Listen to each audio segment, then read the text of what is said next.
ദൈവനാമത്തിന് ഉണ്ടാകട്ടെ. എല്ലാ പ്രിയപ്പെട്ടവർക്കും യേശുവിലുള്ള സ്നേഹവന്ദനങ്ങളെ അറിയിക്കുകയാണ്. നാം പഠിച്ചുകൊണ്ടിരിക്കുന്നത്. നാം ആമുഖമായിട്ട് ലേഖകനെ കുറിച്ച് പഠിക്കുവാനായിട്ട് ഇടയായിട്ട് നിൽക്കും. മാത്രമല്ല ആ വിശകലനവും മാത്രമല്ല പോരാട്ടം എന്ന ആ ഒരു ആംഗിളിൽ നിന്നുകൊണ്ട് ആ വചനം പഠിക്കണമെന്ന് നാം ചിന്തിച്ചു. അങ്ങനെയാണ് നാം പഠിച്ചുകൊണ്ടിരിക്കുന്നത്. നാം പോരാട്ടത്തെ കുറിച്ച് പഠിച്ചപ്പോൾ തന്നെ പോരാടുവാനൊരു സൈന്യം വേണമെന്ന് പഠിച്ചു. മാത്രമല്ല ആ സൈന്യത്തിലെ അംഗങ്ങൾ ആരാണെന്ന് പഠിച്ചു. സൈന്യത്തിന്റെ സൈനാധിപൻ തലവൻ കർത്താവാണെന്ന് നാം പഠിക്കുകയുണ്ടായി. മാത്രവുമല്ല ആ സൈന്യത്തിന് പോരാടുവാനുള്ള ശത്രുവിനെ കുറിച്ച് പഠിക്കുവാനായിട്ട് ഇടയായിട്ട് തീർന്നു. മാത്രവുമല്ല ആ ശത്രുവിന്റെ മേലെ വിജയം നേടുന്നത് എങ്ങനെയാണെന്ന് നാം 3 ചരിത്ര കഥകളിലൂടെ അല്ലെങ്കിൽ ചരിത്ര പുസ്തകങ്ങളിലൂടെ നമുക്കത് പഠിക്കുവാനായിട്ട് ഇടയായിട്ട് തീർന്നു. നാം പഠിച്ചത് ഇസ്രായേലിന്റെ മത്സരികളായ ഇസ്രായേലിനെ കുറിച്ചും മാത്രമല്ല ദൈവത്തിന്റെ അധികാരത്തിനെതിരെ മത്സരിച്ച വീണുപോയ ദൂതന്മാരെ കുറിച്ചും പിന്നെ ദുഷ്ടതയില് വസിച്ച ആ സോദോമോറെ പറ്റിയൊക്കെ നമ്മൾ പഠിക്കുവാനായിട്ട് ഇടയായിട്ട് തീർന്നു. ആ 3 പേർക്കും, അതായത് ദൈവത്തിന് വിരോധമായിട്ട് ദൈവത്തിന് എതിരായിട്ട് മത്സരിച്ച 3 പേർക്കും വന്ന ആ ശിക്ഷകളെ കുറിച്ച്, ന്യായവിധികളെ കുറിച്ച് നമുക്ക് ചിന്തിക്കുവാനായിട്ട് ഇടയായിട്ട് തീർന്നു. നാം 7 വരെയുള്ള വാക്യങ്ങളാണ് നാം പഠിച്ചത്. ഇന്ന് ചിന്തിക്കുവാനായിട്ട് പോകുന്നത് 8 മുതൽ 16 വരെയുള്ള വാക്യങ്ങളിൽ കൂടിയാണ്. ആ വാക്യങ്ങളെ 3 തരംതിരിച്ചുകൊണ്ട് പഠിക്കുവാനായിട്ടാണ് നാം ഇന്ന് പോകുന്നത്. 8 മുതൽ 16 വരെ വാക്യങ്ങളെ 3 വിഷയങ്ങളാക്കി അല്ലെങ്കിൽ 3 വിഭാഗങ്ങളാക്കി അവിടെ സാധിച്ചിരിക്കുകയാണ്. 8 മുതൽ 11 വരെയുള്ള വാക്യങ്ങൾ കർത്തൃത്വത്തെ തുച്ഛീകരിക്കുകയും മഹിമകളെ ദുഷിക്കുകയും ചെയ്യുന്നതായിട്ട് നാം കാണുന്നു. മാത്രമല്ല 12, 13, 16 വാക്യങ്ങളിൽ അറിഞ്ഞുകൊണ്ട് കപടഭക്തി ആചരിക്കുന്നവരെ കുറിച്ച് കാണുവാനായിട്ട് സാധിക്കുന്നു. അവസാനത്തെ 14, 15 വാക്യങ്ങളിൽ ദൈവം അവർക്ക് തക്കതായ ശിക്ഷ നൽകുമെന്ന് കാണുകയാണ്. നാം 8 മുതൽ 16 വരെയുള്ള വാക്യങ്ങളാണ് ചിന്തിക്കുന്നത്. 3 തരംതിരിച്ചിരിക്കുകയാണ്. 8 മുതൽ 11 വരെയുള്ള വാക്യങ്ങളെ കർത്തൃത്വത്തെ തുച്ഛീകരിക്കുകയും മഹിമകളെ ദുഷിക്കുകയും ചെയ്യുന്നു. 12, 13, 16 വാക്യങ്ങളില് അറിഞ്ഞുകൊണ്ട് കപടഭക്തി ആചരിക്കുന്നവരെ കാണുന്നു. 14, 15 വാക്യങ്ങളില് ദൈവം അവർക്ക് തക്കതായ ശിക്ഷ നൽകുമെന്ന് നാം കാണുകയാണ്. നമുക്കറിയാം എങ്ങനെയാണ് കർത്തൃത്വത്തെ തുച്ഛീകരിക്കുന്നത് അല്ലെങ്കിൽ മഹിമകളെ ദുഷിക്കുന്നത്. നമുക്ക് ആ വാക്യം ആദ്യം ഒന്ന് വായിക്കാം. 8ാമത്തെ വാക്യം. അങ്ങനെ തന്നെ ഇവരും സ്വപ്നാവസ്ഥയിലായി ജഡത്തെ മലിനമാക്കുകയും കർത്തൃത്വത്തെ തുച്ഛീകരിക്കുകയും മഹിമകളെ ദുഷിക്കുകയും ചെയ്യുന്നു. ഈ കർത്തൃത്വത്തെ തുച്ഛീകരിക്കുക അല്ലെങ്കിൽ മഹിമകളെ ദുഷിക്കുക എന്ന് പറയുമ്പോൾ ദൈവത്തിന്റെ അധികാരങ്ങളെയാണ് ദുഷിക്കുന്നതായിട്ടിടയായിട്ട് ചെയ്യുന്നത്. ഈ അധികാരങ്ങൾ എവിടുന്നാണ് വരുന്നത്? കർത്താവിൽ നിന്നാണ് അധികാരങ്ങൾ വരുന്നത്, അല്ലെ?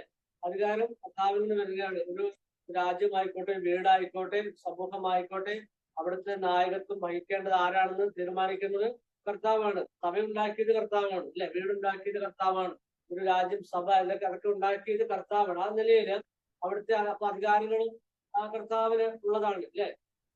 റോമർക്കെഴുതിയ ലേഖനം 13-ാം അധ്യായം 1-ാമത്തെ വാക്യം ഒന്ന് വായിക്കാം. റോമർക്കെഴുതിയ ലേഖനം 13-ാം അധ്യായം 1-ാമത്തെ വാക്യം. ദൈവത്താൽ അല്ലാതെ ഒരു അധികാരവും സ്ഥാപിതമായിട്ടില്ല, അല്ലെ? അതിലെ എല്ലാത്തിന്റെയും അധികാരം കർത്താവിൽ നിന്ന് വരുന്നു. വാക്യം വായിക്കാം. റോമർക്കെഴുതിയ ലേഖനം 13-ാം അധ്യായം 1-ാമത്തെ വാക്യം. ഏതു മനുഷ്യനും ശ്രേഷ്ഠാധികാരങ്ങൾക്ക് കീഴടങ്ങട്ടെ, ദൈവത്താൽ അല്ലാതെ ഒരു അധികാരവും ഇല്ല. ഉള്ള അധികാരങ്ങളോ ദൈവത്താൽ നിയമിക്കപ്പെട്ടിരിക്കുന്നു. അധികാരം നാം കണ്ടു. അധികാരം കർത്താവിൽ നിന്ന്, ദൈവത്തിൽ നിന്നാണ് വരുന്നത്, അല്ലെ?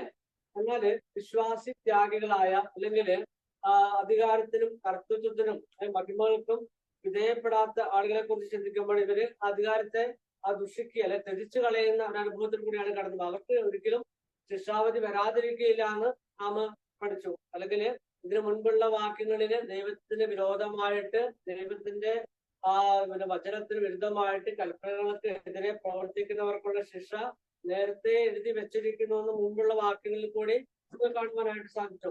ഇവിടെ നാം കാണുന്നത് ഈ അധികാരത്തെ കാണുന്നത് ഈ അധികാരത്തെയും അല്ലെങ്കിൽ ദൈവത്തിന്റെ മഹിമകളെ, കർത്തൃത്വത്തെ തുച്ഛീകരിക്കുന്നവരെ ആരും തുച്ഛീകരിക്കുന്നത് ദൈവത്തെയാണ് തുച്ഛീകരിക്കുന്നതായിട്ട് കാണുന്നു, അല്ലെ?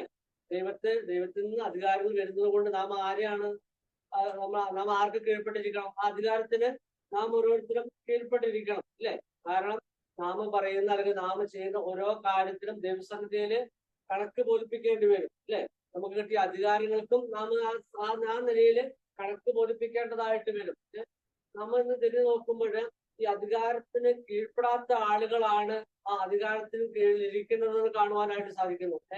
ആ നിലയിൽ മത്സര ബുദ്ധിയോടുകൂടി നേതൃത്വത്തിൽ വഹിക്കുന്ന സഭയിലായിക്കോട്ടെ മറ്റെവിടങ്ങളിലായിക്കോട്ടെ ആ നിലകളില് നേതൃത്വ സ്ഥാനത്തോട് വരുന്നവര് ആദ്യം ആ അധികാരത്തിലോട് വരുന്നവർ എന്താ ചെയ്യേണ്ടത്? അധികാരത്തിന് കീഴ്പ്പെടണം. എങ്കിൽ മാത്രമേ നല്ലൊരു അധികാരം നടത്തുവാനായിട്ട് അവർക്ക് സാധിക്കുകയുള്ളൂ. എന്നാൽ ഇത് നാം കാണുന്ന കാഴ്ച എന്ന് പറഞ്ഞാല് ആ അധികാരത്തിന് കീഴ്പ്പെടാതെ സ്വയബുദ്ധി കൊണ്ട് അല്ലെങ്കിൽ മനുഷ്യനെ പ്രസാദിപ്പിക്കുന്ന നിലകളിലേക്ക് ഉള്ള നേതൃത്വ സ്ഥാനത്തിലേക്ക് കടന്നു വരുന്ന ആളുകളെയാണ് നമുക്ക് കാണുവാനായിട്ട് സാധിക്കുന്നത്. അവിടെ അങ്ങനെ അവർ ചെയ്യുമ്പോൾ അവിടെ ഉണ്ടാകുന്ന ഒരു പ്രധാന കാരണം എന്നത് മത്സരം അവിടെ ഉണ്ടാകുന്നു എന്നാണ് അല്ലെ? ഇങ്ങനെ ആ അധികാരത്തെ കീഴ്പ്പെടാതെ സ്വയബുദ്ധിയാല് സ്വയചിന്തയാല് ആ അധികാര സ്ഥാനത്തോട് കടന്നു വരുമ്പോൾ അവിടെ ഉണ്ടാകുന്ന കാര്യം എന്താണ്? ഒരു മത്സരം കടന്നു വരിക അല്ലെ? ഞാൻ വലുത് എന്നുള്ള ഒരു വലിയ കാര്യമാണ് അവിടെ കടന്നു വരുന്നത്. ആരും അങ്ങോട്ടും ഇങ്ങോട്ടും അംഗീകരിക്കാതെ അധികാരങ്ങളെ അംഗീകരിക്കാതെ നിയമവ്യവസ്ഥകളെ അംഗീകരിക്കാതെ വിടുമ്പോൾ അവിടെ സ്വാഭാവികമായിട്ടും കടന്നു വരുന്ന ഒന്നാണ് മത്സരം. ഈ മത്സരം അല്ലെ?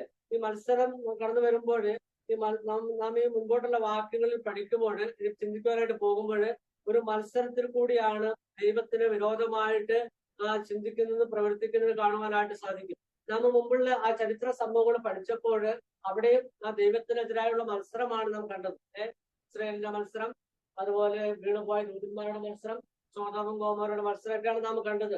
ആ മത്സരം ഉണ്ടാകുന്നത് എങ്ങനെയാന്ന് വെച്ചാൽ ഈ ദൈവത്തിന്റെ അധികാരത്തിന് കീഴില് കീഴ്പ്പെടാതെ സ്വയബുദ്ധി കൊണ്ട് അഹങ്കാരത്തോടെ കടന്നു വരുന്ന അവിടെ നിന്നാണ് ഈ മത്സരം ഉണ്ടാകുന്നതായിട്ട് കാണുന്നു. ഇനി നാം ഈ മത്സരത്തെ പറ്റി ചിന്തിക്കുമ്പോൾ തന്നെ ഈ മത്സരത്തിന്റെ 3 പ്രത്യേകതകൾ കൂടി ഒന്ന് ചിന്തിച്ചു പോകാനായിട്ട് ആഗ്രഹിക്കുകയാണ്. നാം ഈ ഭാഗത്ത് പഠിക്കുമ്പോൾ മത്സരം ഉണ്ടാകുവാനുള്ള കാരണം പഠിക്കുന്നു. രണ്ടാമത്തത് മത്സരത്തിന്റെ രീതി എന്താണെന്ന് പഠിക്കാൻ വേണ്ടി പോവുകയാണ്.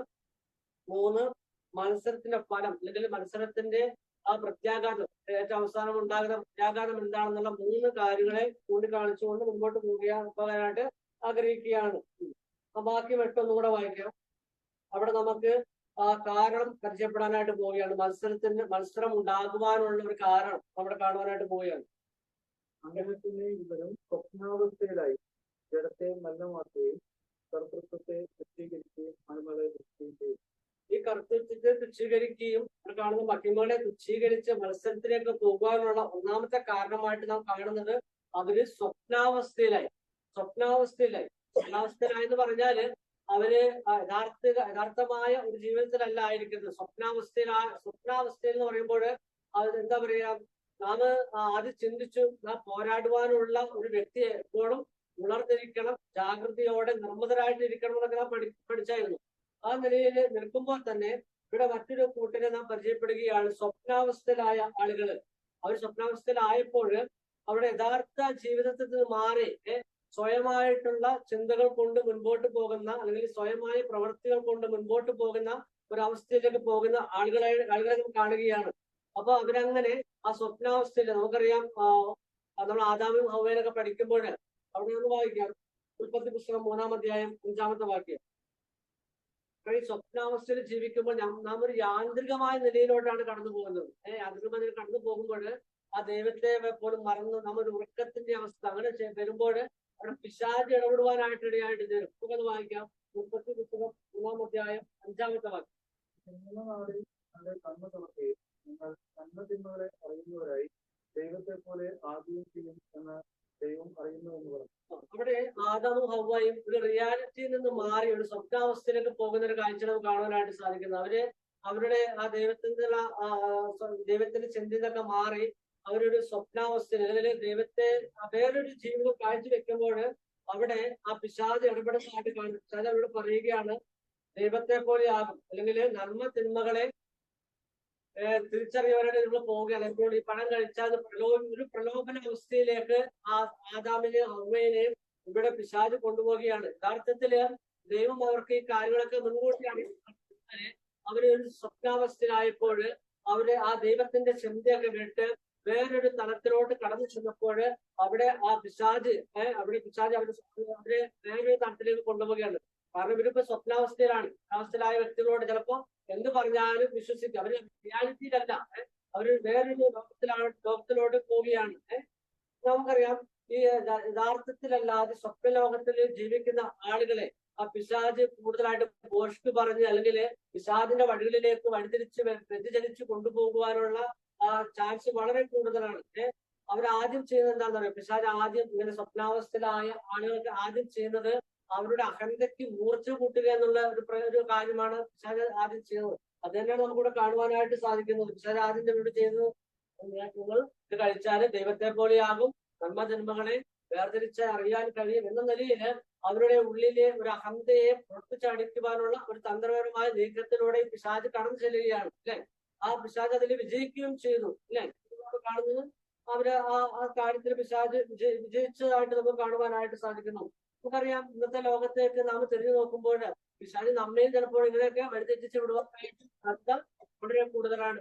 നമുക്ക് നമ്മുടെ ഒരു സ്വപ്നാവസ്ഥയിലായി പോയാല് നമ്മുടെ ഉള്ളിലെ അഹന്തതയ്ക്ക്, അതായത് ആ നിലയിലുള്ള പ്രലോഭനങ്ങള് അതിയായിട്ട് പിശാച് നമ്മൾ പ്രയോഗിക്കും. എങ്ങനെയാന്ന് വെച്ചാല് നിനക്ക് എല്ലാം കഴിയും, നിനക്ക് സാധിക്കും എന്ന നിലയില് ആ പ്രലോഭനത്തിന്റെ വാക്കിൽ ഒരുപക്ഷെ പിശാച് നമ്മെ കൂട്ടിക്കൊണ്ടുപോകാൻ ചാൻസ് ഉണ്ട്. അതായത് എന്തുകൊണ്ടാന്ന് വെച്ചാൽ സ്വപ്നാവസ്ഥയിലായ ഒരു ജീവിതം കാഴ്ചവെക്കുമ്പോഴാണ് യഥാർത്ഥത്തിൽ ദൈവത്തിന്റെ ആ ചിന്തയിൽ നിന്ന് വ്യതിചലിച്ച് സ്വപ്നാവസ്ഥയിലായ അല്ലെങ്കിൽ ജടീക മോഹങ്ങൾ അല്ലെങ്കിൽ മറ്റുള്ള മോഹങ്ങളില് അല്ലെങ്കിൽ നാം നേരത്തെ പറഞ്ഞതുപോലെ ദൈവത്തിന്റെ ആലോചനയ്ക്ക് എതിരെ നാം നിൽക്കുമ്പോൾ, നാം ഒരു സ്വപ്നാവസ്ഥ യാന്ത്രികമായ ഒരു ജീവിതത്തിലായിരിക്കുമ്പോൾ പിശാച് നമ്മെ ആക്രമിക്കാനുള്ള അല്ലെങ്കിൽ നമ്മുടെ ഉള്ളിലെ നമ്മുടെ പോരായ്മകളെ പുറത്തു ചാടിക്കാൻ, നമുക്ക് പെട്ടെന്നുണ്ടാകുന്ന വീഴ്ചകളെ പുറത്തു ചാടിക്കുവാനായിട്ട് പിശാചിന് വളരെ പെട്ടെന്ന് കഴിയും. അതുകൊണ്ടാണ് എപ്പോഴും യുവത പറയുന്നത് ഉണർന്നിരിക്കുക, നിർമ്മതരായിരിക്കുക. കാരണം ഈ പിശാച് എങ്ങനെയാണ് വരുന്നതെന്ന് പറയാൻ പറ്റില്ല. ഏത് വിധത്തിലാണ് പിശാച്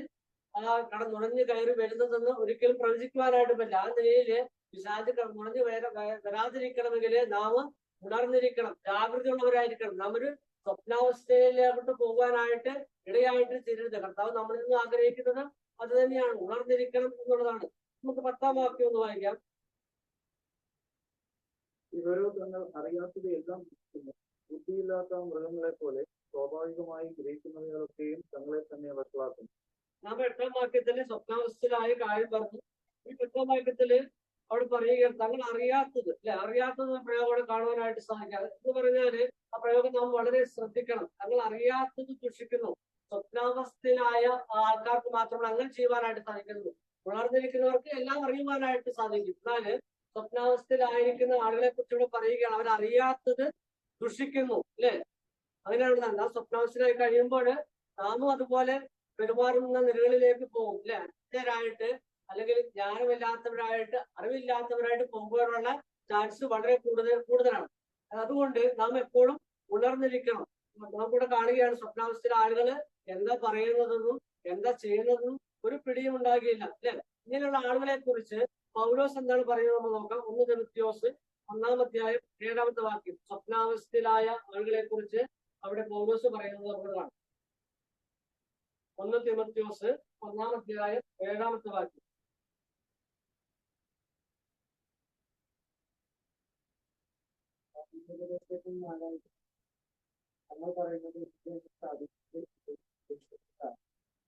ഈ സ്വപ്നാവസ്ഥയിലായിരിക്കുന്ന ആളുകൾ എപ്പോഴും ഗർഭോപദേഷ്ടക്കാരന്മാരായിട്ട് ഇരിക്കാനാണ് ആഗ്രഹിക്കുന്നത്. ഒരിക്കലും അവർ ആത്മീയന്മാരായിട്ട് ഇരിക്കുവാനല്ല ആ സ്വപ്നാവസ്ഥയിലായ ആളുകളുടെ ആഗ്രഹവും. അവർക്ക് അങ്ങനെ ചെയ്യുവാനായിട്ടും ഒരിക്കലും സാധിക്കുകയില്ല. അല്ലെ, നമ്മൾ കാണുന്നത് നമുക്കറിയാം. നമ്മുടെ സഭയില് നാം എങ്ങനെയാ ഗർഭോപദേഷ്ടന്മാരാണ് നമ്മുടെ സഭയില്? അല്ല, നാം ആത്മീകന്മാരാണ്. അല്ലെ, ആത്മീകമായ കാര്യങ്ങൾ പറയുകയും ആത്മീകമായ കാര്യങ്ങളെ ചിന്തിപ്പിക്കുകയും ചെയ്യുന്ന നിലയിൽ ആണ് നാം ഓരോരുത്തരുമായിരിക്കുന്നത്. ഒരിക്കലും ധർമ്മോപദേശം ചെയ്യുന്ന ആളുകളല്ല സഭയിലുള്ളത്. അല്ലെ, അപ്പൊ തീത്തോസിന്റെ ലേഖനം ഒന്ന് നോക്കാം. തീത്തോസിന്റെ ലേഖനം 1-ാം അധ്യായം 16-ാമത്തെ വാക്യം എന്ന് വായിക്കും. അവര് സ്വപ്നാവസ്ഥയിലായ ആളുകളുടെ മറ്റൊരു പ്രത്യേകത കാണുകയാണ്. അറിയുന്നു എന്ന് പറയുന്നുണ്ട്, പ്രവൃത്തികളാൽ അവർ നിഷേധിക്കുന്നു.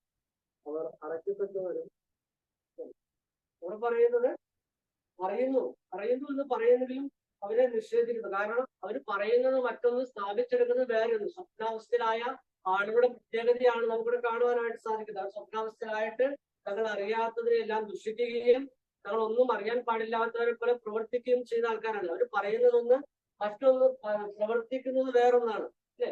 2 Peter 2-ാം അധ്യായം 12-ാം വാക്യോടൊന്ന് വായിക്കാം നമുക്ക്. 2 പത്രോസ് 2-ാം അധ്യായം 12-ാം വാക്യം. അവിടെ ഈ നമുക്കറിയാം ഈ യോധയുടെ 8 മുതലുള്ള 16 വരെയുള്ള വാക്യങ്ങളും പത്രോസിന്റെ 2-ാം ലേഖനം 2 പത്രോസ് 2-ാം അധ്യായവും ഈ വളരെ സമാന്തരമായിട്ട് മുൻപോട്ട് പോകുന്നതായിട്ട് നമുക്ക് കാണുവാനായിട്ട് സാധിക്കുന്നു. അവിടെ ബുദ്ധിയില്ലാത്ത അല്ലെങ്കിൽ ഈ സ്വപ്നാവസ്ഥരായ ആളുകളെ ബുദ്ധിയില്ലാത്ത ജന്തുക്കളോട് ഉപമിക്കുന്നതായിട്ട് നമുക്കിവിടെ കാണുവാനായിട്ട് സാധിക്കും. അത് വായിക്കാം നമുക്ക്. 2 പത്രോസ്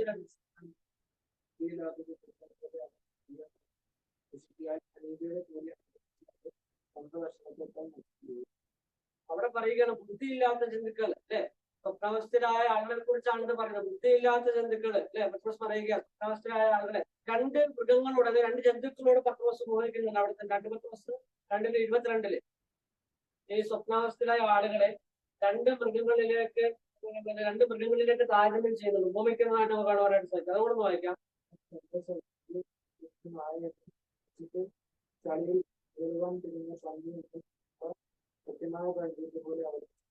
സ്വന്തം ശബ്ദത്തിലേക്ക് തിരിഞ്ഞ നായയും കുളിച്ചിട്ട് ചെളിയിലേക്ക് ഉറങ്ങാൻ തിരിഞ്ഞ പന്നിയും. സ്വപ്നാവസ്ഥയിലായ ആളുകളുടെ സ്വഭാവവും ഇതേ തരത്തിലാണ്. അതാണ് പത്രോസും അത് തന്നെ പറയുവാനായിട്ട് ഇടയായിട്ട് തീർന്നത്. നമ്മൾ ഈ മൃഗങ്ങളെ കുറിച്ച് പഠിക്കുമ്പോൾ മൃഗങ്ങളെ എങ്ങനെയാ മുൻപോട്ട് പോകുന്നത്? അത് സ്വാഭാവിക ചേതന, അതിന്റെ തോന്നലുകൾക്കനുസരിച്ചാണ് മൃഗം മുൻപോട്ട് പോകുന്നത് അല്ലെ. അതുകൊണ്ടാണ് ബുദ്ധിയില്ലാത്ത ജന്തുക്കൾ എന്ന് പറയുന്നത്. ബുദ്ധിയില്ല എന്ന് പറയുമ്പോൾ പൂർണ്ണമായിട്ടുമല്ല എന്ന് പറഞ്ഞാല് അറിയാൻ പാടില്ല. അതിന് അടുത്ത നിമിഷം എന്ത് ചെയ്യണമെന്ന് മൃഗത്തിന് അറിയാൻ പാടില്ല. ആ നിലയിലാണ് ആ ബുദ്ധിയില്ലാത്ത ജന്തുക്കൾ എന്ന് പറയുന്നത്. ഈ സ്വപ്നാവസ്ഥയിലായ ആൾക്കാരുടെയും സ്വഭാവം അത് തന്നെയാണ്. അടുത്ത നിമിഷം അവരെന്ത് ചെയ്യുമെന്ന് പറയാൻ പറ്റില്ല. കാരണം നാം കാണുന്നത് അവര് അറിയാത്തതിനെ ദുഷിക്കുന്നു അല്ലെ. അറിയാൻ പാടില്ലാത്തവരാണ് അവര് അല്ലെ. അതേ അവസ്ഥയിലാണ് മൃഗങ്ങൾക്കും. അവർക്കും ഒന്നും അറിയാൻ പാടില്ല. അവർ സ്വാഭാവികമായ ചേതന കൊണ്ട് തോന്നലുകൾ കൊണ്ട് മുൻപോട്ട് സഞ്ചരിക്കുന്നവരാണ് ഈ മൃഗങ്ങൾ അല്ലെ. പിന്നെ മുൻപോട്ട് പോകുമ്പോൾ നമുക്ക് മത്സരത്തിന്റെ രീതിയെ കുറിച്ച് പഠിക്കാം. നമുക്ക് പഠിച്ചത് മത്സരത്തിന്റെ കാരണമാണ്. കാരണം എന്താ പഠിച്ചത്? സ്വപ്നാവസ്ഥയിലായി അല്ലെ. സ്വപ്നാവസ്ഥയിലായിട്ട് കർത്തൃത്വത്തെ തുച്ഛീകരിക്കുകയും മഹിമകളെ ദുഷിക്കുകയും ചെയ്തുകൊണ്ട് നാം പഠിച്ചു അല്ലെ. നാം ഈ ലോകത്തായിരിക്കുമ്പോൾ എങ്ങനെയായിരിക്കണം? അജ്ഞാനികളായിട്ടല്ല, ജ്ഞാനികളായിട്ട് അല്ലെ. ബുദ്ധിയുള്ളവർ. ജന്തുക്കളെ നമ്മൾ പരിചയപ്പെട്ടത് ബുദ്ധിയില്ലാത്ത ജന്തുക്കളാണ്. അപ്പൊ കർത്താവ് നമ്മളെ കുറിച്ച് എന്താ ആഗ്രഹിക്കുന്നത്? ബുദ്ധിയുള്ള ആളുകൾ, അതായത് ബുദ്ധിയുള്ള ആരാധനയായിട്ട് നമ്മളെ തന്നെ സമർപ്പിക്കുന്നതാണ് തിരുവചനത്തില് കാണുവാനായിട്ട് സാധിക്കുന്നത്. ആ നിലയിൽ ബുദ്ധിയുള്ളവരായിട്ട്, ജ്ഞാനമുള്ളവരായിട്ട്, വചനം അറിയുന്നവരായിട്ട്, വചനം കീഴ്പ്പെടുന്നവരായിട്ട്, വചനത്തെ അനുസരിക്കുന്നവരായിട്ട് ആണ് നാം ഓരോരുത്തരും ആയിരിക്കേണ്ടത്. അതായത് ബുദ്ധിയില്ലാത്ത ഈ ജന്തുക്കളെ പോലെ അല്ലെങ്കിൽ സ്വപ്ന തുല്യരായ അവസ്ഥയിൽ കഴിയുന്ന ആളുകളെ പോലെയല്ല വിശ്വസിച്ച് രക്ഷിക്കപ്പെട്ടവരെ കുറിച്ച് ദൈവം ആഗ്രഹിക്കുന്നത് അല്ലേ. നമുക്കറിയാം അങ്ങനെയുള്ളവർ പറഞ്ഞിട്ട് നമുക്ക് ആ മത്സര രീതിയിലോട്ട് പോകാം. ഈ 22-ാം സങ്കീർത്തനത്തിലൂടെ കടന്നു വരുമ്പോൾ കർത്താവിനെ പോഷിക്കുന്ന അല്ലെ ആ ഒരു ചിത്രീകരിക്കുന്ന ആ ഒരു സങ്കീർത്തനമാണ് 22-ാം സങ്കീർത്തനം. അവിടെ കർത്താവിനോട് എതിരിടുന്ന അല്ലെങ്കിൽ കർത്താവിനെ ദുഷിക്കുന്ന അല്ലെങ്കിൽ കർത്താവിനെ അടിക്കുന്ന ആളുകളെയൊക്കെ പറ്റി മൃഗങ്ങളോട് ഉപമിക്കുന്നതായിട്ടാണ് നമ്മൾ കാണുന്നത് അല്ലെ. അലർന്ന സിംഹം, കാളൻ, ബാശാൻ കൊറ്റന്മാര്, നായ അതുപോലെ ആളുകൾ വളഞ്ഞു എന്നാ പറയുന്നത്. അവരുടെ സ്വഭാവത്തെ മൃഗത്തോട് തുല്യം ചെയ്യുവാണ് കർത്താവ് സങ്കീർത്തനക്കാരൻ ചെയ്യുന്നത് അവിടെ കാണുവാനായിട്ട് സാധിക്കുന്നത്. ദൈവത്തോട് മത്സരിക്കുന്ന അല്ലെങ്കിൽ ദൈവത്തോട് പോരാടുന്ന ആളുകളെ അവിടെ സങ്കീർത്തനക്കാരൻ പല മൃഗങ്ങളോട് ഉപമിക്കുക. കാരണം അവര് മൃഗങ്ങളെ പോലെയാണ് അല്ലെ. കാരണം ജീവിതത്തില് നമ്മൾ തിരിഞ്ഞു നോക്കുമ്പോൾ സുബോധമില്ലാത്ത ആളുകള് അല്ലെ എന്താ ചെയ്യുന്നത്? അവര് മൃഗത്തെ പോലെയാണ്, മൃഗതുല്യരായിട്ട് ജീവിക്കുന്ന ആളുകളാണ്. അടുത്ത നിമിഷം നമ്മൾ ഈ മദ്യപിക്കുന്ന ആൾക്കാരെയൊക്കെ കാണാം അല്ലെ. അവർക്ക് അടുത്ത നിമിഷം എന്ത് ചെയ്യണമെന്ന് അവർക്ക് അറിയില്ല. അവരൊരു സ്വപ്നാവസ്ഥയിലാണ്, മൃഗങ്ങളെ പോലെ ജീവിക്കുന്ന അല്ലെങ്കിൽ സ്വയം മുൻപോട്ട് പോകാൻ കഴിയാതെ മറ്റുള്ളതിന്റെ ആശ്രയത്വത്തില് അല്ലെങ്കിൽ വചനത്തിന് മാറി മറ്റുള്ളതിനെ ആശ്രയിച്ച് മുൻപോട്ട് പോകുന്നവർ, മൃഗത്തെ പോലെ മുൻപോട്ട് പോകുന്നവരെ നമുക്ക് കാണുവാനായിട്ട് സാധിക്കും. അവർ ആത്മീകമായ ഒരു നിയന്ത്രണത്തിലല്ല അത് മുൻപോട്ട് പോകുന്നത്. ഈ മൃഗത്തിന്റെ സ്വഭാവം എന്താ? മൃഗത്തെ സൂക്ഷിക്കുന്നത് പറയുന്നത് എന്താ? മൃഗം അടുത്ത നിമിഷം എന്ത് ചെയ്യുമെന്ന് ആർക്കും പറയാനായിട്ട് പറ്റില്ല. ആ നിലയില് മനുഷ്യനെ പറ്റി പറയുമ്പോഴും ഈ സ്വപ്നാവസ്ഥയിലായ അല്ലെങ്കിൽ ദൈവത്തെ ദുഷിക്കുന്ന വേറൊരു ലോകത്ത് ആയിരിക്കുന്ന മനുഷ്യനും അതുപോലെ അടുത്ത നിമിഷം എന്ത് ചെയ്യുമെന്ന് ഒരിക്കലും പറയുവാനായിട്ട് സാധിക്കില്ല. അവര് മത്സരിക്കുന്നവരാണ് അല്ലെ. നമുക്ക് നമുക്ക് ആ മത്സരത്തിന്റെ രീതി എന്ന് പറയാം. 8-ാം വാക്യം ഒന്നുകൂടെ വായിക്കാം. മത്സരത്തിന്റെ രീതി നാമപ്പം ഈ ആരാണെന്ന് ബോധ്യത്തോടു കൂടി വേണം ഈ ഭൂമിയിൽ ജീവിക്കാൻ. സുബോധമുള്ളവരായിട്ട് അല്ലെ. സ്വപ്നാവസ്ഥരായവർക്ക് സുബോധമില്ല, അവരൊരു അബോധാവസ്ഥയിലാണ്. നാം ഒരു സുബോധത്തോടു കൂടി വേണം ഈ ഭൂമിയിൽ ജീവിക്കാൻ. കർത്താവ് നമ്മൾ ഇന്ന് ആഗ്രഹിക്കുന്നു അങ്ങനെ തന്നെയാണ് അല്ലെ. കർത്താവ് നമുക്ക് തന്നെ ആത്മാവ് എങ്ങനത്തെ ആത്മാവാണ്? സുബോധമുള്ള ആത്മാവാണ്. ആ നിലയിൽ സുബോധമുള്ള ആത്മാവോടുകൂടിയാണ് നമ്മൾ ജീവിക്കേണ്ടത്. 8-ാം വാക്യം വായിക്കാം. അടുത്ത മത്സര രീതി രണ്ടാമത്തെ അവസ്ഥയിലായി ജഡത്തെ മലിനമാക്കുകയും കർത്തൃത്വത്തെ ശുദ്ധീകരിക്കുകയും മഹിമകളെ ശുദ്ധീകരിക്കുകയും ചെയ്യുന്നു. അവര് അവിടെ ചെയ്യുന്ന ഒരു കാര്യം, അതായത് ഒരു മത്സരത്തിന്റെ രീതി എന്ന് പറയുന്നത് ജഡത്തെ മലിനമാക്കിക്കൊണ്ടാണ് അവർ മത്സരിക്കുന്നത്. ആ അടുത്ത പോയിന്റ് നാം കാണുന്നത് മത്സര രീതിയാണ്. ആ മത്സര രീതിയെ കുറിച്ച് നമ്മുടെ കാണുമ്പോൾ ഇവിടെ കാണുന്നത് ജഡത്തെ മലിനമാക്കിയും അല്ലെ. ആ നിലയിലാണ് ജഡത്തെ മലിനമാക്കി എന്ന് പറഞ്ഞാല് സ്വന്തമായിട്ട് നശിപ്പിച്ചുകൊണ്ട്, സ്വന്തമായി തന്റെ ജീവിതത്തെ, തന്റെ ആ മനുഷ്യത്വത്തെ നശിപ്പിച്ചുകൊണ്ട് തന്നെത്താനെ മുൻപോട്ട് പോകുന്ന മനുഷ്യരെയാണ് ഇവിടെ കാണുവാനായിട്ട് സാധിക്കുന്നത്.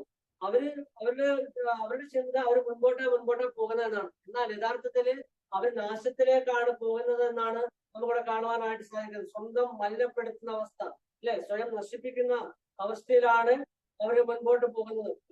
നാം നേരത്തെ കണ്ടു മൃഗതുല്യൻ എന്ന് പറയുമ്പോൾ ആ മാനുഷ്യമായ അവസ്ഥ, യഥാർത്ഥമായ ഒരു അവസ്ഥ വിട്ട് സ്വപ്നതുല്യമായ അവസ്ഥയിലോട്ട് പോകുമ്പോഴാണ് എന്ത് പറ്റുന്നത്?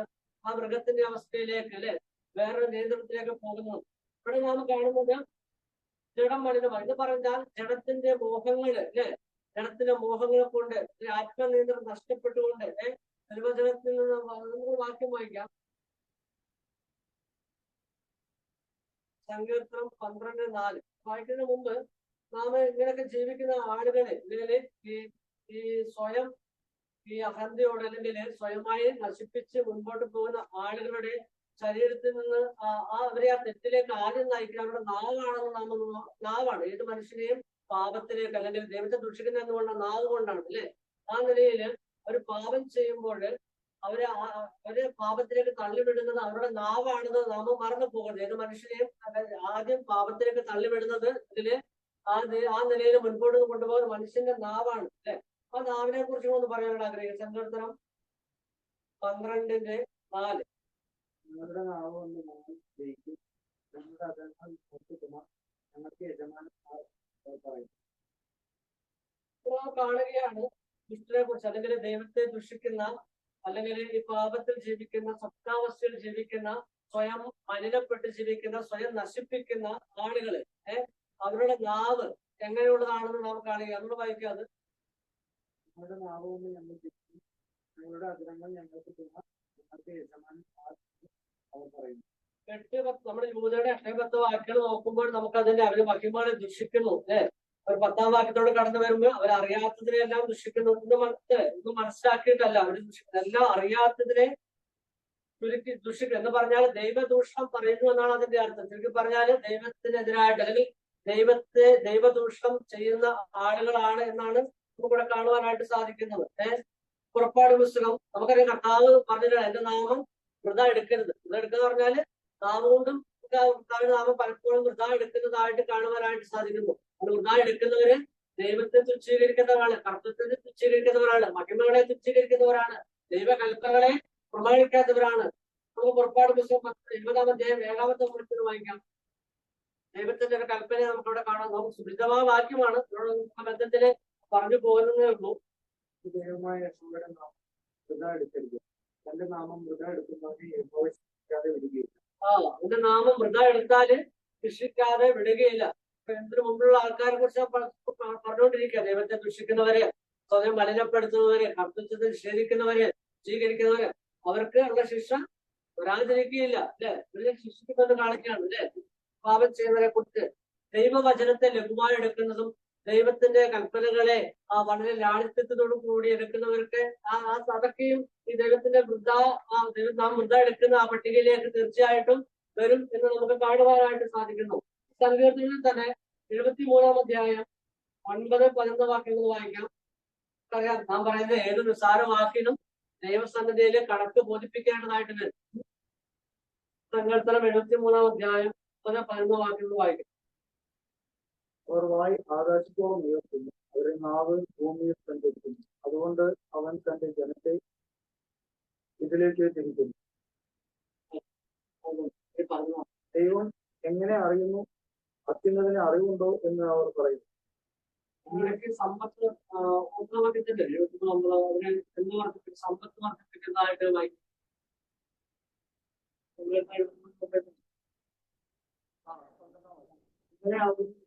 അവർ സുസ്ഥത അനുഭവിച്ച് സമ്പത്ത് വർദ്ധിപ്പിക്കുന്നു.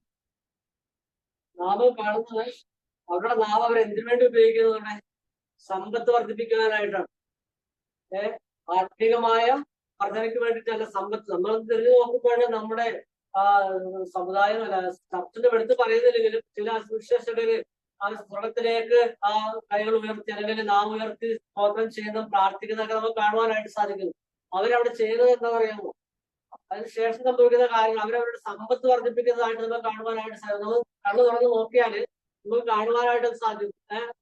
അത് പരോക്ഷമായിട്ട് ഞാൻ പറയുന്നില്ലെങ്കിലും നമുക്കത് കാണുവാനായിട്ട് മറ്റുള്ള ചർച്ചകളിലേക്കൊക്കെ പോകുമ്പോൾ അവരവിടെ ചെയ്യുന്നത് അവരിങ്ങനെ സ്വർഗത്തിലേക്ക് നാവുകളൊക്കെ ഉയർത്തി പ്രാർത്ഥിക്കുകയും മറ്റുള്ള കാര്യങ്ങൾ പറയുകയൊക്കെ ചെയ്യുമ്പോൾ അവരുടെ സമ്പത്താണ് വർദ്ധിക്കുക. അവർ ദുഷ്ടന്മാരങ്ങനെ ചെയ്യുന്നത് എന്ന് ബൈബിളിൽ വ്യക്തമായിട്ട് എഴുതിയിട്ടുണ്ട്. അവരുടെ ലക്ഷ്യം എന്ന് പറയുന്നത് സമ്പത്താണ്, ആത്മികമായ വർധനയല്ല എന്ന് നമുക്ക് കാണുവാനായിട്ട് സാധിക്കുന്നു.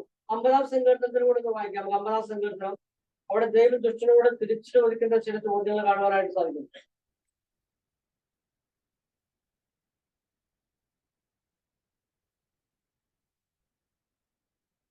50-ാം സങ്കീർത്തനം അതിന്റെ 16 മുതൽ 21 വരെ വാക്യങ്ങൾ വായിക്കും. 50-ന്റെ 16 മുതൽ 21 വരെ. നിങ്ങൾ ദുഷ്ടനോട് ദൈവം ചെയ്യുന്നു. നീ എന്റെ ചട്ടങ്ങളെ അറിയിക്കാനും എന്റെ വായിലെടുക്കാനും നീ ശാസനയെ വെറുത്തു എന്റെ വചനങ്ങളെ നിന്റെ അവനെ കണ്ടാൽ നീ അവന് വിചാരികളോട് നീ കൊടുക്കുന്നു. നിന്റെ വായി നീ ദോഷം വിട്ടുകൊടുക്കുന്നു. നിന്റെ നാവ് വഞ്ചന. നീ ഇരുന്ന് നിന്റെ സഹോദരന് വിരോധമായി സംസാരിക്കുന്നു. നിന്റെ അമ്മയുടെ മകനെ കുറിച്ച് അപമാനം പറയുന്നു. അപ്പൊ കാണുന്നതൊക്കെ നിന്റെ വായി ദോഷത്തിന് വിട്ടുകൊടുക്കുന്നു, നിന്റെ നാവ് വഞ്ചന പിഴയ്ക്കുന്നു, സഹോദരന് വിരോധമായി സംസാരിക്കുന്നു. എന്താ പറയുന്നത്? ഇത് നീ ഇതൊക്കെ ചെയ്യുമ്പോൾ ഞാൻ മിണ്ടാതിരിക്കുന്നെന്ന് തോന്നുമ്പോൾ ഞാൻ നിന്നെ പോലെ എന്ന് നീ നിരൂപിച്ചോന്ന് കൃഷ്ണനോട് കർത്താവ് ചോദിക്കുക അല്ലെ. എന്നാല് ഇങ്ങനെ ഒരു ന്യായവിധിയുടെ ഒരു ദിവസം വരുമെന്ന് നാം മറന്നു പോകരുത്. അതുകൊണ്ട് വളരെ സൂക്ഷ്മതയോടെ ജീവിക്കാനായിട്ട് ഇടയായിട്ട് തീരണം. ശ്രദ്ധയോടുകൂടി സുബോധത്തോടു കൂടി ഒരിക്കലും ദൈവം നമ്മോട് ഇതൊക്കെ തിരിച്ചു ചോദിക്കുന്ന ഒരു ദിവസം വരും. ഒരു ന്യായവിധിയുടെ ഒരു ദിവസം വരും. നാം ഇന്ന് കാണിക്കുന്ന ആ നാവിന്റെ വഞ്ചന അത് ഒരിക്കല് കർത്താവ് നമ്മോട് ചോദിക്കും. കർത്താവ് എപ്പോൾ മിണ്ടാതിരിക്കുന്നു എന്ന് കരുതിയിട്ട് കർത്താവ് നമ്മെ പോലുള്ളവരെന്ന് ഒരിക്കലും കരുതുവാനായിട്ട് പാടില്ല അല്ലെ. കൃഷ്ണൻ പക്ഷേ ഇവിടെ കരുതുക അങ്ങനെ കരുതിയിട്ടാണ് മുമ്പോട്ട് പോകുന്നത്. നമുക്കറിയാം 12, 73, 50 സങ്കീർത്തനമൊക്കെ വായിക്കുമ്പോൾ നമ്മുടെ നാവ് എങ്ങനെ ഉപയോഗിക്കണമെന്ന് നമുക്ക് പഠിക്കുവാനായിട്ട് ഇടയായിട്ട് തീരും അല്ലെ. നമുക്ക് ആ വാസ്തവത്തിൽ എടുക്കേണ്ട ആ സംഘത്തിലൊക്കെ വളരെ വ്യക്തമായിട്ട് നമ്മുടെ നാവ് എങ്ങനെ ഉപയോഗിക്കണമെന്ന് വളരെ വ്യക്തമായിട്ട് പറയുന്നു. നാവിപ്പോ കണ്ടത് ചുരുക്കത്തിലാണ് കണ്ടത് മത്സരത്തിന്റെ കാരണം കണ്ടു, പിന്നെ മത്സരത്തിന്റെ രീതി കണ്ടു അല്ലെ. എന്താ മത്സരത്തിന്റെ കാരണം കണ്ടത്? അവര് സ്വപ്നാവസ്ഥയിലായിട്ട് തുച്ഛീകരിച്ചു അല്ലെ. അതെ, മത്സരത്തിന്റെ രീതി എന്താണ് നമ്മൾ കണ്ടത്? ഒരു ജഡത്തെ മലിനമാക്കി എന്നിട്ട് നാവ് കൊണ്ട് പാപം ചെയ്തു എന്നാണ് നാം കണ്ടത് അല്ലെ. ജഡത്തെ മലിനാക്കി മുൻപോട്ട് സഞ്ചരിച്ച് അവരുടെ നാവ് കൊണ്ട് പാപം ചെയ്തു. ഇനി നാം മുൻപോട്ട് പോകുമ്പോൾ അതിന്റെ ഫലം കൂടി നോക്കുവാനായിട്ട് പോവുകയാണ്. അതായത് ഈ മത്സരത്തിന്റെ കാരണം കൊണ്ട് അല്ലെങ്കിൽ മത്സരത്തിന്റെ രീതി കൊണ്ട് അവർക്കുണ്ടാകുന്ന ഫലം പ്രത്യാഘാതം പഠിക്കുവാനായിട്ട് പോവുകയാണ്. ആ യൂദയുടെ ലേഖനം തന്നെ 1-ാം അധ്യായം 10-ാം വാക്യം വായിക്കാം. നമ്മൾ അതിലാണ് പഠിച്ചുകൊണ്ടിരിക്കുന്നത്. ഓരോ തങ്ങൾ അറിയാത്തതെല്ലാം ദുഷിക്കുന്നു. ബുദ്ധിയില്ലാത്ത മൃഗങ്ങളെ പോലെ സ്വാഭാവികമായി ഗ്രഹിക്കുന്നവരായൊക്കെയും തങ്ങളെ തന്നെ വഷളാക്കുന്നു. അവർക്ക് അയ്യോ കഷ്ടം. തങ്ങളെ തന്നെ വഷളാക്കുക, അതിന്റെ പ്രത്യാഘാതം വരാൻ പോവുകയാണ്. അവര് തങ്ങളെ തന്നെ വഷളാക്കുകയാണ് എന്ന് പറഞ്ഞാല് അവരെ തന്നെ നശിപ്പിക്കുന്നു. അവരെ തന്നെ നശിപ്പിച്ചുകൊണ്ട് മുൻപോട്ട് പോകുന്നതായിട്ട് കാണാം. സഭാപ്രസംഗി നമുക്കറിയാം 8-ാം അധ്യായം 11-ാമത്തെ വാക്യം വായിക്കാം. എന്തുകൊണ്ടാണ് അവരിങ്ങനെ പാപം ചെയ്യുന്നത്? അല്ലെങ്കിൽ തന്നെ നശിപ്പിക്കുവാനായിട്ട് ഇടയായിട്ട് നാം മുമ്പുള്ള വാക്യം വായിച്ചു. കർത്താവ് ഒന്നും മിണ്ടുന്നില്ലല്ലേ ഈ സമയത്ത്. കർത്താവ് മിണ്ടാതിരിക്കുമ്പോൾ അവര് ചിന്തിക്കുന്നത് എന്താ? കർത്താവ് ദുഷ്ടനെ പോലെയുള്ള അല്ലെ എന്നെ പോലെ ഉള്ളവൻ എന്ന് നിരൂപിച്ചുകൊണ്ടാണ് അവർ ചിന്തിക്കുന്നത്. നമുക്കറിയാം അനന്യാസിന് സഭയിലേക്ക് ആ സമയങ്ങളിൽ കർത്താവ് ശിക്ഷ കൊടുത്തു. അതിന് ശിക്ഷ കൊടുക്കാതിരിക്കുമ്പോൾ കർത്താവ് ഇതിന് കൂട്ടു നിൽക്കുന്നെന്ന് ഒരിക്കലും നമ്മൾ വിചാരിക്കുവാനായിട്ട് പാടില്ല. സഭാപ്രസംഗി 8-ാം അധ്യായം 11-ാമത്തെ വാക്യം വായിക്കാം.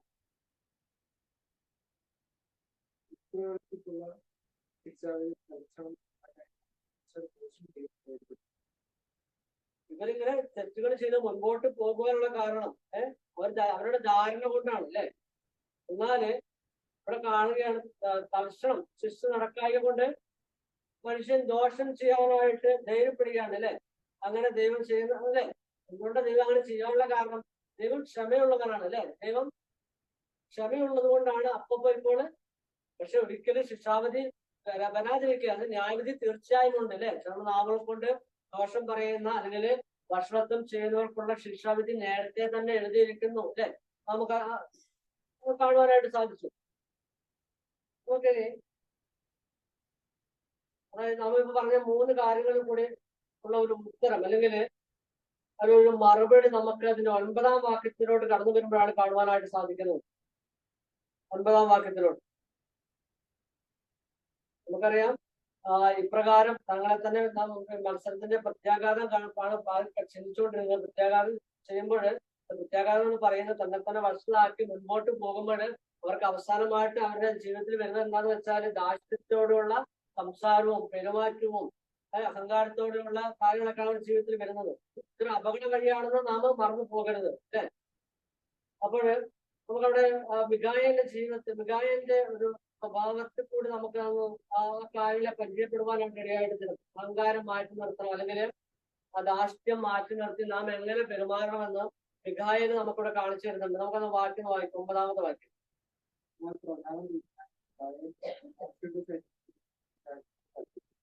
ബാധിക്കുമ്പോൾ ഒരു തീക്ഷ്ണ വിധി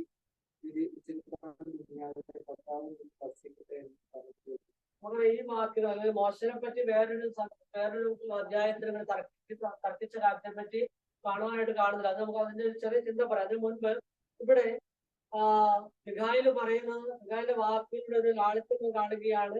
കർത്താവ് നിന്നെ ഭക്ഷിക്കട്ടെ എന്ന് പറഞ്ഞതേ ഉള്ളൂ. നമുക്കറിയാം ഇന്നത്തെ കാലഘട്ടത്തിൽ തിരിഞ്ഞു നോക്കുമ്പോൾ പിശാചിനെ എന്താ പറയാ ശപിക്കുന്ന അല്ലെങ്കിൽ അടി കൊടുത്ത് അല്ലെങ്കിൽ നീ ആരാണെന്ന് പറയുന്ന പ്രവണതകൾ അങ്ങനെ പലതരത്തിലുള്ള പിശാചിനോട് സംസാരിക്കുന്ന രീതികൾ അല്ലെങ്കിൽ പിശാചിനെ ഭത്സിക്കുന്ന രീതികളൊക്കെ നമുക്ക് കാണുവാനായിട്ട് സാധിക്കുന്നു. എന്നാല് ദൈവത്തിന്റെ പ്രധാന ദൂതനായ മിഖായേല് പറയുന്ന ഒരു വാക്ക് അല്ലെ, മിഖായേല് ശരിക്കും ഭക്ഷിക്കാനുള്ള അവകാശമൊക്കെ ഉണ്ട്. ഇവിടെ മനുഷ്യൻ വരെ മറ്റുള്ളവരെ ഭത്സിക്കുന്നു, ശ്രമിക്കുന്നു ആ നിലയിൽ. അപ്പോൾ ഇവിടെ പ്രധാന ദൂതനായ മിഖായേലിന്റെ ജീവിതത്തിലെ ഒരു സ്വഭാവം, മിഖായേല് ദൈവത്തിന്റെ മിഖായേലിന് അറിയാം അധികാരം ആർക്കുള്ളതാണ്? കർത്താവിനുള്ളതാണ്. ആ നിലയില് ആ അധികാരം ആ കർത്താവിനുള്ളത് ആണ് എന്നുള്ള തിരിച്ചറിവോടുകൂടി ഇവിടെ പറയുകയാണ്. ആരോട്? പിശാചിനോട് പറയുക, കർത്താവ് തന്നെ ഭക്ഷിക്കട്ടെ അല്ലെ. ഭക്ഷിക്കുന്നതേ ഉള്ളൂ. ഇത്ര വളരെ ഒരു ലാളിത്യം നമുക്ക് ആ വാക്കിൽ കാണുവാനായിട്ട് സാധിക്കുന്നു അല്ലെ. അപ്പോൾ നമുക്കറിയാം ഇതിനു മുൻപ് നമ്മുടെ ഈ പിശാചിനെ പറ്റി പഠിച്ചപ്പോൾ നമുക്കറിയാം ശുക്രനെ പറ്റി പഠിച്ചപ്പോൾ അദ്ദേഹം പറഞ്ഞ കാര്യം എന്തായിരുന്നു? ഞാൻ ദൈവത്തിന് സമനാകുമെന്നാണ് പിശാച് പറഞ്ഞത് അല്ലെ.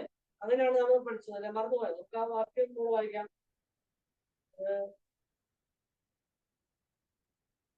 യശയ്യാപ്രവാചകന്റെ പുസ്തകം 14-ാം അധ്യായം 14. നമ്മൾ മുൻപ് പഠിച്ചു പോയതാണ്. എങ്കിലും ഒന്നും കൂടെ ആ പിശാചിന്റെ സ്വഭാവം ഒന്ന് പഠിക്കുവാനായിട്ട് അല്ലെങ്കിൽ ലൂസിഫർ എന്താണ് പറഞ്ഞതെന്ന് കൂടെ നോക്കി മുന്നോട്ട് പോകാം.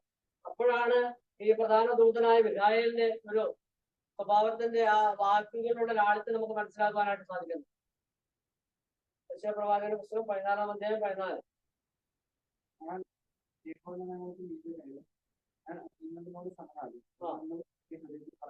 അത്യുന്നതനോട് സമനാകുന്ന ആരാ പറഞ്ഞ? ലൂസിഫർ ആണ്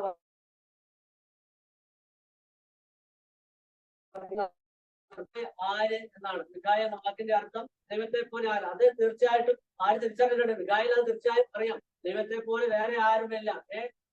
സകല അധികാരങ്ങൾക്കും ഉടയവൻ കർത്താവാണ്. അവനെ പോലെ ഒരുത്തനില്ല. തീർച്ചയായിട്ടും മിഖായേൽ അറിയാം. ആ പേരോട് തന്നെയാണ് മിഖായേല് ആ ചോദ്യം ലൂസിഫർ പോലെ സമനായ ദേവൻ ആരുള്ളൂ. അതേ പേരിൽ അതേ അർത്ഥമാണ് ലൂസിഫറിന്റെ മിഖായേലിന്റെ പേരിന് ലഭിച്ചതും എന്ന് നമുക്ക് കാണുവാനായിട്ട് സാധിക്കുന്നു. മിഖായേല് പറയുകയാണ് കർത്താവ് തന്നെ ഭക്ഷിക്കട്ടെ എന്ന് സ്വയമായിട്ട് ഭർഷിക്കാതെ വളരെ ഭക്തിയോടുകൂടി വളരെ വളരെ ലാളിത്യത്തോടുകൂടി ഒരു അഹന്തയും ഇല്ലാതെ അവിടെ വളരെ ഭക്തിയോടുകൂടെ കാര്യങ്ങളെ പറയുന്ന ഒരു കാഴ്ചയാണ് നമുക്കിവിടെ കാണുവാനായിട്ട് സാധിക്കുന്നത്. കർത്താവിന്റെ അധികാരത്തെ മാനിക്കുന്ന ഒരു കാഴ്ചയാണ് നമുക്ക് കാണുവാനായിട്ട്. നാം ഈ ലോകത്തായിരിക്കുമ്പോൾ നാം എന്തിനു കീഴ്പ്പെട്ടിരിക്കണം?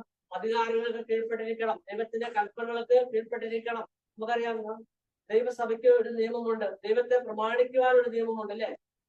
ആ നിലയിൽ ദൈവസഭയെ മാനിച്ചുകൊണ്ട് ദൈവത്തിന്റെ സഭയുടെ ആ അധികാരങ്ങൾക്ക് കീഴ്പ്പെട്ടുകൊണ്ട് വെറുതെ നമുക്കപ്പുറം ദൈവത്തെ ആരാധിക്കാനായിട്ട് കഴിയുമോ? അല്ലെങ്കിൽ നമുക്ക് ആ നിലയിൽ മുൻപോട്ട് പോകാനായിട്ട് സാധിക്കും. കാരണം എല്ലാത്തിനും ഒരു അധികാരം ദൈവം വെച്ചിട്ടുണ്ട്. ആ നിലയിൽ വേണം ഭക്തിയോടും വളരെ ഉറപ്പോടും അല്ലെങ്കിൽ ദൈവ കൽപ്പനകളെ പ്രമാണിച്ചുകൊണ്ട് മാത്രമേ ഒരു സഭയ്ക്കകത്ത് നമുക്ക് കൂടുവാനും അല്ലെങ്കിൽ മുൻപോട്ടുള്ള ആശയങ്ങൾ വെക്കുവാനും നേതൃത്വം വഹിക്കുന്നവരായിക്കോട്ടെ വിശ്വാസികളായിക്കോട്ടെ മുൻപോട്ട് ഒരു കാര്യം വെക്കണമെങ്കിൽ ആ ദൈവത്തോട് ചോദിച്ച് ദൈവത്തിന്റെ അധികാരത്തെ മാനിച്ച് വേണം മുൻപോട്ട് പോകാനായിട്ട് അല്ലെ. അല്ലാണ്ട് ആദ്യമേ ചാടിക്കയറി ദൈവത്തെ വരെ ചോദ്യം ചെയ്ത് ആ നേതൃത്വ സ്ഥാനം മേടിക്കുകയും അല്ലെങ്കിൽ തീരുമാനം എടുക്കുകയും ചെയ്യുവാനായിട്ട് ഒരിക്കലും പാടില്ല. പക്ഷെ മിഖായില് നമുക്കിവിടെ കാണുകയാണ്, മിഖായില് ആ ദൈവത്തിന്റെ അധികാരത്തെ മാനിച്ചുകൊണ്ട് ആണ് അവിടെ ഈ പ്രകാരം സംസാരിക്കാനായിട്ട് ഇടയായിട്ട് തീരുന്നത് അല്ലെ. അഹങ്കാരമില്ലാതെ ധാർഷ്ട്യമില്ലാതെ വളരെ ഭയഭക്തിയോടുകൂടിയുള്ള ഒരു പെരുമാറ്റമാണ് നമുക്ക് കാണുന്നത്. നാം ലോകത്തായിരിക്കുമ്പോൾ നമ്മുടെ ജീവിതത്തിൽ മാറ്റി നിർത്തണം, അഹന്ത മാറ്റി നിർത്തണം. നാം നേരത്തെ കണ്ടു, സ്വപ്നാവസ്ഥയിലായ ഒരാളുടെ ജീവിതത്തിലേക്ക് പിശാച് കടന്നു വരുമ്പോൾ അവന് ആദ്യം അവന്റെ നാവിന് മൂർച്ച കൂട്ടും, പിന്നെ ആദ്യം അവന്റെ അഹന്തയ്ക്ക് മൂർച്ച കൂട്ടും, പിന്നെ നാവിന് മൂർച്ച കൂട്ടും. അങ്ങനെയാണ് പിശാച് പ്രവർത്തിക്കുന്നത് അല്ലെ. അപ്പോൾ അങ്ങനെ ആകാതിരിക്കണമെങ്കിൽ നാം ഉണർന്നിരിക്കണം അല്ലെ. നാം ജാഗ്രതയോടെ നിർമ്മതരായിരുന്നാൽ മാത്രമേ പിശാചിന്റെ ആക്രമങ്ങളെ ചെറുത്തു നിൽക്കാനായിട്ട് ഇടയായിട്ട് തീരുള്ളൂ. സഭയ്ക്കകത്ത് വരുന്ന ആ നുഴഞ്ഞു കയറ്റക്കാരെ സഭയ്ക്ക് വിരോധമായി അല്ലെങ്കിൽ ദൈവവചനത്തിന് വിരോധമായി ദൈവദൂഷണം പറയുന്ന ആളുകളെ തിരിച്ചറിയുവാനും അവർ പറയുന്ന ഉപദേശങ്ങൾ മനസ്സിലാക്കുവാനും കഴിയണമെങ്കിൽ നാം ഉണർന്നിരിക്കുവാനായിട്ട് ഇടയായിട്ട് തീരണം. നമുക്ക് ദാനിയേലിന്റെ പുസ്തകം 10-ാം അധ്യായം 13-ാമത്തെ വാക്യം കൊണ്ട് വായിക്കാം. നമുക്ക് അവിടെ നമുക്ക് കാണുവാനുണ്ട് മിഖായേല് സഹായിപ്പാനൊക്കെ കടന്നു ചെല്ലുന്നതായിട്ട് നമുക്ക് അറിയുവാൻ വേണ്ടിയൊന്ന് ആ വാക്യം ഒന്ന് വായിക്കാം. ദൈവത്തിന്റെ ദൂതനായ മിഖായേല് മറ്റുള്ളവരെയും സഹായിക്കുവാനായിട്ട് കടന്നു പോകുന്ന ഒരു കാഴ്ച നമുക്ക് കാണുവാനായിട്ട്. ദാനിയേല് 10:13 വാസി രാജ്യത്തിന്റെ പ്രതി 21 ദിവസം എന്നോട് പ്രധാന പ്രഭുക്കന്മാരിലെ ഒരുത്തനായ മിഖായേലിനെ സഹായിക്കാൻ തുടങ്ങി. അവനെ ഞാൻ പ്രഭുവായ അല്ലെങ്കിൽ പ്രധാന ദൂതനായ മിഖായേല് സഹായിക്കാനായിട്ട് കടന്നു ചെന്നതാണ്. ഞാനത് മിഖായേല് പരിചയപ്പെടുത്തുവാൻ വേണ്ടി പറഞ്ഞു വന്നു. ദേവദൂതന്മാർ ചെയ്ത കാര്യങ്ങളെ പറ്റി പറഞ്ഞെന്ന് മാത്രമേ ഉള്ളൂ അല്ലെ. അപ്പൊ കർത്താവ് ഈ ഭർഷിക്കുവാനുള്ള അധികാരം ആർക്കാണ്? കർത്താവിനാണ്. ആ തിരിച്ചറിവോടും കൂടി വേണം നമുക്ക് ജീവിക്കാനായിട്ട്. ഇനി ഇവിടെ നാം വളരെ പരിചയമില്ലാത്ത ഒരു കാര്യം കൂടെ പരിചയപ്പെടാനായിട്ട് പോവുകയാണ്. ഇവിടെ പറയുന്നത് മോശയുടെ പ്രധാന ദൂതനായ മിഖായേൽ മോശയുടെ ശരീരത്തെ കുറിച്ച് പിശാചിനോട് തർക്കിച്ച് വാദിച്ചുവെന്നു. ഈ കാര്യത്തിന് വേദപുസ്തകത്തില് വ്യക്തമായിട്ടുള്ള വാക്യങ്ങളോ മറ്റൊന്നും ഇല്ല എങ്കിലും അനേക ചിന്തകൾ ഇതിനുണ്ട്. ആ ചിന്ത മാത്രം പറയാനായിട്ട് ആഗ്രഹിക്കുകയാണ്. നമുക്കറിയാം മോശയുടെ ശരീരത്തെ കുറിച്ച് നാം ആദ്യം പരിചയപ്പെടുന്ന ആവർത്തന പുസ്തകം 34-ാം അധ്യായം 5-6 വാക്യങ്ങൾ അതൊന്ന് വായിക്കാം നമുക്ക്.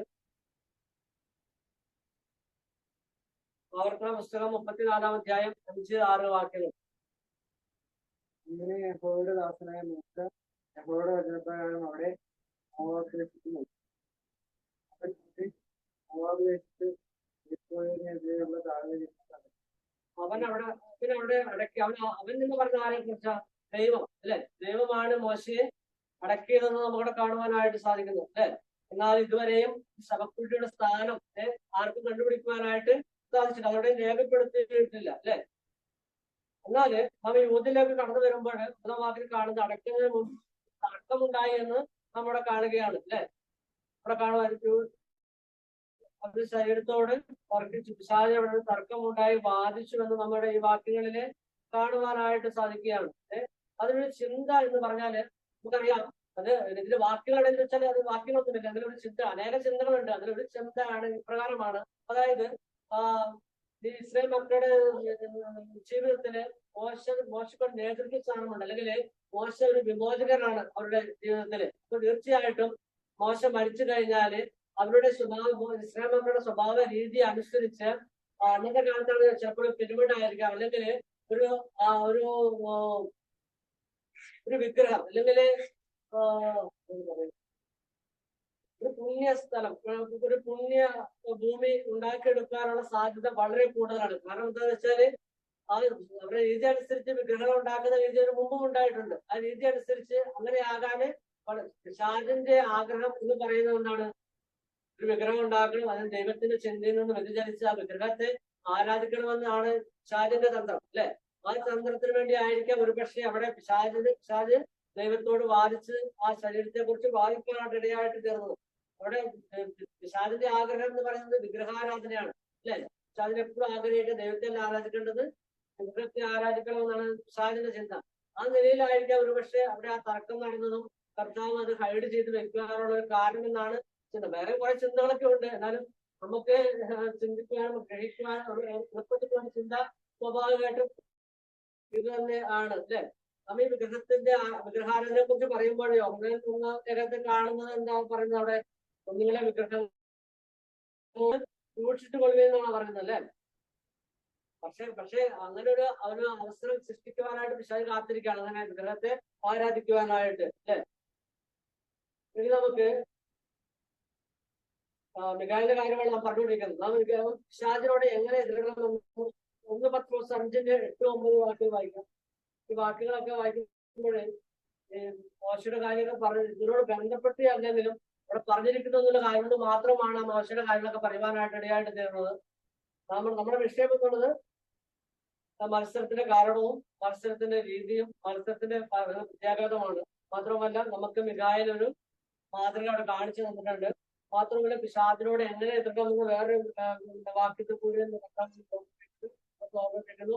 1 പേജർ 5-8-9 വാക്യങ്ങൾ. നിങ്ങളുടെ പ്രതിയോഗിയായ പിശാച് ആരെ ലോകത്തിൽ നിങ്ങൾക്കുള്ള സഹോദരവർഗത്തിൽ ആ വക കഷ്ടപ്പാടുകൾ നമ്മൾ കുറച്ചുകൂടി ചിന്തിച്ച അതേ കാര്യം തന്നെയാണ് ഇപ്പൊ വാക്യത്തിൽ കൂടി കാണുവാനായിട്ട് സാധിക്കും. നാം നേരത്തെ ചിന്തിച്ചത് പിശാചിനോട് എതിർത്ത് നിൽക്കണമെങ്കിൽ നാം ഉണർന്നിരിക്കണം, നിർമ്മതരായിരിക്കണം, ജാഗ്രതയോടുകൂടി ഇരിക്കണം എന്ന് നാം മുൻപേ പറഞ്ഞു. അത് തന്നെ വാക്യത്തിൽ കൂടി നമ്മളിവിടെ പത്രോസ് നമ്മെ ഓർമ്മിപ്പിക്കുകയാണ്. പിശാച് എങ്ങനെ അല്ലാതെ സംഭവമൊക്കെ വരും, നാം അങ്ങനെ ഇരിക്കണം, നിർമ്മതരായിരിക്കണം, ഉണർന്നിരിക്കണം, സുബോധത്തോടു കൂടി ഇരിക്കണം. സുബോധമില്ലാത്ത ആൾക്കാരാണ് നാം ആദ്യം പരിചയപ്പെട്ടത്, അല്ലെ? സ്വപ്നാവസ്ഥയിലായിട്ട് സുബോധം നഷ്ടപ്പെട്ട ആളുകളെയാണ് നാം ആദ്യം പഠിക്കുവാനായിട്ട് ഇടയായിട്ട് തീർന്നത്.